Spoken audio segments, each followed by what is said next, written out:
Hel a advokát Karim Tic, jejichž jména uvedla média, vinu odmítají. Papež Lev XIV. Přijal ve Vatikánu amerického ministra zahraničí Marca Rubia.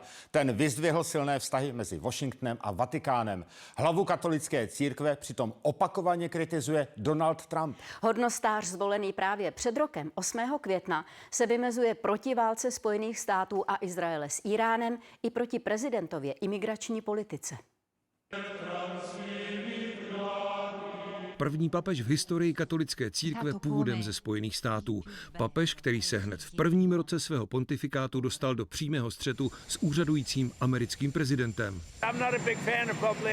Rodák z Chicaga občanským jménem Robert Francis Prevost na sebe přivolal celou sérii výpadů Donalda Trumpa na začátku dubna, poté co prezidenta kritizoval za jeho hrozby zničením celého Íránu. Nějak překvapivé od papeže, který už svými prvními slovy na Petrově stolci dal najevo, že chce být především poslem míru. La pace sia con tutti voi. Ten byl koneckonců prioritou i pro konkláve, které ho zvolilo.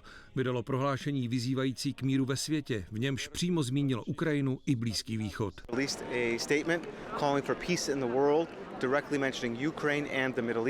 Lev XIV. Se ale alespoň v prvních měsících všem ožehavým tématům spíše vyhýbal. Jeho první zahraniční cesta zamířila vloni v listopadu do Turecka a Libanonu, do převážně muslimských zemí, ale na místa s hlubokou křesťanskou historií. Letos v dubnu pak na nového papeže čekalo první velké turné do 40 zemí severní a subsaharské Afriky. Výběr destinací měl podtrhnout i to, že chce promlouvat také k těm, kteří žijí na pomyslném okraji současného světa. Papež hovořil o rozmarech nejbohatších lidí, kteří podle něj podkopávají mír, a kritizoval porušování mezinárodního práva. Později pak upřesňoval, že jeho projevy byly koncipovány celé týdny před cestou, nevznikly v reakci na žádný výrok nebo akci prezidenta Trumpa a neměly tedy být namířeny přímo proti němu. Tomáš Šponar, Česká televize.